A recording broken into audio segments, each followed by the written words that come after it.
اعوذ باللہ من الشیطان الرجیم بسم اللہ الرحمن الرحیم۔ عزیز طلباء، السلام علیکم۔ Garrison grammar higher secondary school کی طرف سے میں محمد معظم علی آپ کی خدمت میں حاضر ہوں۔ ہمارا آج کا لیکچر ہے اردو قواعد و انشاء مڈل کلاسز میں سے صفحہ نمبر 1 تا 5 ہے، حروف کی اقسام۔ تو یہ ہمارا آج کا ٹاپک ہے۔ عزیز طلباء، پنجاب ٹیکسٹ بک بورڈ کی مڈل کلاسز کی اردو قواعد و انشاء کی کتاب کا صفحہ نمبر 1 کھولیں، صفحہ نمبر 1 کی طرف آ جائیں۔ یہاں ہم پڑھتے ہیں حروف کی اقسام۔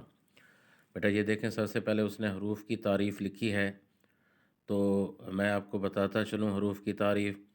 کاغذ کے ساتھ قلم یا کتاب کے اوپر قلم نکال لیں، نشان لگاتے چلیں۔ حروف کے اپنے کوئی معنی نہیں ہوتے، یہ اسم اور فعل کے تعلق کو ظاہر کرتا ہے۔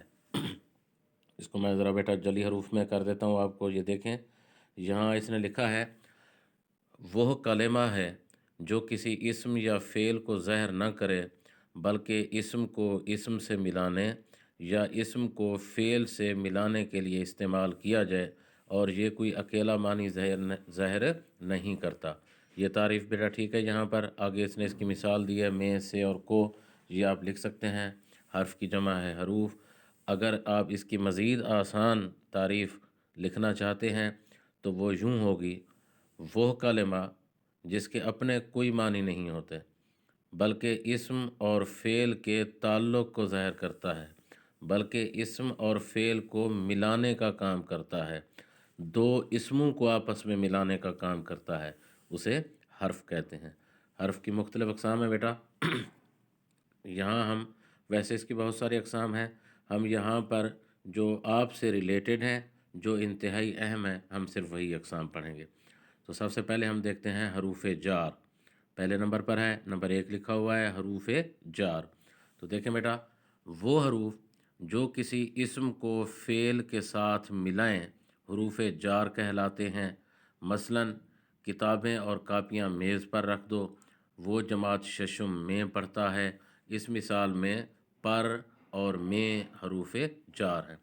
اب بیٹا یہ وضاحت کے لیے اس نے مثال دی ہے، جہاں پر یہ ریڈ انڈر لائن کیا گیا ہے، یہ حروف جار ہیں، پر اور میں۔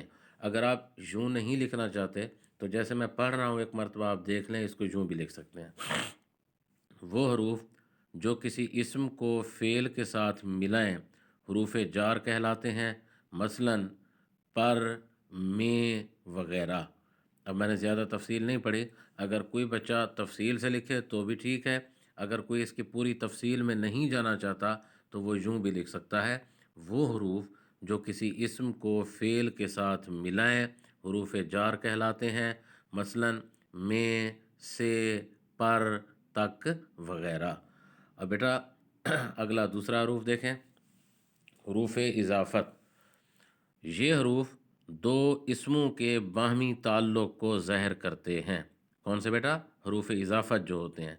حروف اضافت دو اسموں کے باہمی تعلق کو ظاہر کرتے ہیں۔ مثلا خالدہ کی ماں، فاطمہ کا رومال، درخت کے پتے، ارشد کی کتابیں۔ مدرجہ بالا مثالوں میں کا، کے کی حروف اضافت ہیں۔ تفصیل سے اس نے آپ کو بتایا ہے، اگر پوری تفصیل میں آپ نہیں جانا چاہتے تو مثلاً کے بعد آپ یوں لکھ سکتے ہیں، مثلاً کا، کے کی وغیرہ۔ آگے آ جائیں بیٹا، تیسرے نمبر پر ہے حروف عطف۔ وہ حروف جو دو اسموں یا دو جملوں کو ملانے کا کام کرتے ہیں۔ کون سے حروف بیٹا؟ حروف عطف وہ حروف ہیں جو دو اسموں یا دو جملوں کو ملانے کا کام کرتے ہیں، حروف عطف کہلاتے ہیں۔ مثلا شب و روز، سمینہ اور کوثر۔ یہ آپ کو تفصیل بتا رہا ہے، اگر آپ اس کو زیادہ تفصیل میں نہیں جانا چاہتے، سمپل لکھنا چاہتے ہیں تو آپ یوں بھی لکھ سکتے ہیں، وہ حروف جو دو اسموں یا جو دو جملوں کو ملانے کا کام کرتے ہیں حروف عطف کہلاتے ہیں۔ مثلا وا اور وغیرہ، یعنی یہ دو، شب و روز کے درمیان میں وا استعمال ہوا ہے، سمینہ اور کوثر کے درمیان میں اور استعمال ہوا ہے، ریڈ لائن بھی لگائی گئی ہے، تو یہ وا بھی اور بھی، یہ دونوں کیا ہیں؟ حروف عطف ہیں۔ آگے آ جائیں بیٹا، چوتھا نمبر 4 لکھا ہوا ہے حروف ندا۔ ندا کے معنی آواز ہوتے ہیں۔ اسی مناسبت سے بیٹا وہ حروف جو کسی کو پکارنے کے لیے استعمال ہوتے ہیں، وہ حروف جو کسی کو پکارنے کے لیے استعمال ہوتے ہیں، مثلاً یا اللہ ہم پر رحم فرما، ارے بھائی ادھر تو آؤ۔ اب یہ اس نے تفصیل سے آپ کو مثال دی ہے، آپ اس کو یوں بھی لکھ سکتے ہو، وہ حروف جو کسی کو پکارنے کے لیے استعمال ہوتے ہیں حروف ندا کہلاتے ہیں، مثلاً یا اللہ، ارے بھائی وغیرہ۔ اب یہ آگے بیٹا اس نے ایک ڈبہ سا بنایا ہے، اس میں اس نے حروف ندا کی مثالیں دے دی ہیں۔ اب آپ یہاں والی مثالیں نہیں لکھنا چاہ رہے، وہ حروف جو کسی کو پکارنے کے لیے استعمال ہوتے ہیں، مثلاً یہاں سے کوئی سی 3 مثالیں اٹھا کے یہاں آپ لگا دو تو پورا فقرہ لکھنے کی آپ کو ضرورت نہیں ہے۔ آگے آ جائیں، حروف استفہام۔ استفہام کا مطلب ہوتا ہے سوال کرنا، پوچھنا۔ وہ حروف جو کوئی بات پوچھنے کے لیے بولے جائیں حروف استفہام کہلاتے ہیں۔ ندا کیا تھا؟ کسی کو پکارنے کے لیے استعمال ہوں۔ استفہام کیا ہے؟ کوئی بات پوچھنے کے لیے استعمال کیے جائیں۔ وہ حروف جو کوئی بات پوچھنے کے لیے استعمال کیے جائیں، بولے جائیں، حروف استفہام کہلاتے ہیں۔ تم کب لاہور جاؤ گے؟ کیا میں اندر آ سکتا ہوں؟ ان جملوں میں کب اور کیا حروف استفہام ہیں۔ یہ تمام ایسے الفاظ ہیں جو سوال پوچھنے کے لیے استعمال ہوتے ہیں۔ آگے ڈبے میں اس نے تمام حروف استفہام زیادہ تر لکھ دیے ہیں۔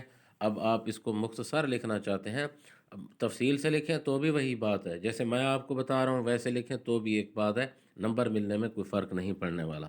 تو زیادہ تفصیل میں اگر آپ نہیں جانا چاہتے تو اس کو یوں آپ لکھ سکتے ہیں، وہ حروف جو کوئی بات پوچھنے کے لیے بولے جائیں حروف استفہام کہلاتے ہیں، مثلاً کیوں، کیا، کب، کیسے وغیرہ۔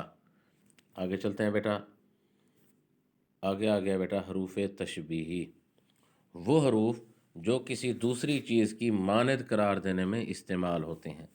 آپ اس کی تعریف یوں لکھ سکتے ہیں، وہ حروف جو ایک چیز کو دوسری چیز کے مانند قرار دینے میں استعمال ہوتے ہیں حروف تشبیہ کہلاتے ہیں۔ پین بیٹا آپ کے پاس ہوگا، اب آپ اس کو یوں لکھ لیں، یہیں پر ہی حروف تشبیہ کے اوپر ہی، جیسے میں بول رہا ہوں کوئی چیز اگر میں اضافی بول رہا ہوں تو آپ لکھ دیں، یہاں پر جگہ ہے مثلاً لکھ کر اس کی مثالیں بھی آپ اپنی کتاب کے اوپر درست کر لیں، تاکہ جب آپ یاد کرنے لگیں تو آپ کو کسی قسم کی پریشانی نہ ہو۔ تو قلم نکال لیں، میں بولوں گا آپ نے اس کو ٹھیک کر لینا ہے، لکھ لینا ہے یہیں پر۔ حروف تشبیہ وہ حروف جو ایک چیز کو کسی دوسری چیز کی مانند قرار دینے میں استعمال ہوتے ہیں، ایک چیز کو کسی دوسری چیز کے مانند قرار دینے میں استعمال ہوتے ہیں حروف تشبیہ کہلاتے ہیں، مثلاً مانند، طرح، جیسا وغیرہ۔ مثلاً مانند، طرح، جیسا وغیرہ۔ حروف نفرین ہے بیٹا آگے، حروف انبساط ہے، حروف تحسین ہے۔ یہ جیسے لکھے ہوئے ہیں آپ ان کو پڑھنا چاہیں تو پڑھ سکتے ہیں، ہمارے لیے یہ اتنے زیادہ اہم نہیں ہیں۔ ہم آگے چلتے ہیں، میں نے آپ کو کہا تھا کہ ہم وہی حروف یہاں پر پڑھیں گے جو ہم سے ریلیونٹ ہیں، جو ہمارے لیے اہم ہیں۔ حروف تشبیہ تھا بیٹا نمبر 6، نمبر 7 پہ آ جائیں، آگے ہوگا حروف تعسف، بلکہ حروف تاکید کو بھی دیکھیں، یہ بھی بڑا اہم ہے۔ حروف تاکید وہ حروف جو تاکید یا کلام میں زور پیدا کرنے کے لیے استعمال ہوں۔ کس چیز میں؟ کسی بات میں۔ وہ حروف جو بات میں زور پیدا کرنے کے لیے استعمال ہوں حروف تاکید کہلاتے ہیں۔ کسی کلام میں، کسی بات میں، کسی جملے میں۔ ہم اس کو یوں لکھ سکتے ہیں، اب آپ کے پاس قلم ہوگا، اگر آپ اس کو آسان اور میرے کہنے کے مطابق لکھنا چاہ رہے ہیں تو اس کو درست کریں۔ وہ حروف جو کسی جملے یا کسی بات میں زور پیدا کرنے کے لیے استعمال ہوں حروف تاکید کہلاتے ہیں، مثلاً ہرگز، بالکل، ضرور وغیرہ۔ مثلاً ہرگز، بالکل، ضرور وغیرہ۔ حروف تعسف کی طرف آ جائیں بیٹا، یہ وہ حروف ہیں جو غم، تعسف اور افسوس کے موقع پر بولے جاتے ہیں، استعمال کیے جاتے ہیں۔ یوں بھی لکھ سکتے ہو، غم، افسوس اور تعصف کے، تعصف نہ بھی لکھو تو غم اور افسوس لکھ سکتے ہو۔ غم اور افسوس کے موقع پر استعمال کیے جانے والے حروف حروف تعصف کہلاتے ہیں، یا وہ حروف جو غم اور افسوس کے موقع پر استعمال کیے جائیں حروف تعصف کہلاتے ہیں، مثلا افسوس، آہا، ہائے وغیرہ۔ کیا بیٹا؟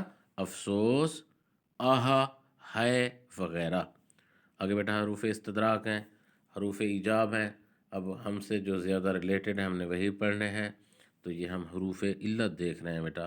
حروف علت وہ الفاظ جو کسی امر کا اظہار کرنے کے لیے استعمال ہوں، وہ حروف جو کسی بات کے اظہار کے لیے استعمال ہوں، وہ حروف جو کسی بات کے اظہار کے لیے استعمال ہوں حروف علت کہلاتے ہیں۔ پھر دیکھیں بیٹا، وہ حروف جو کسی بات کے اظہار کے لیے استعمال ہوں حروف علت کہلاتے ہیں، مثلا لہٰذا، تاکہ، کیونکہ وغیرہ۔ ایک بار پھر میں پڑھتا ہوں، اس کو ٹھیک کر لیں، درست کر لیں۔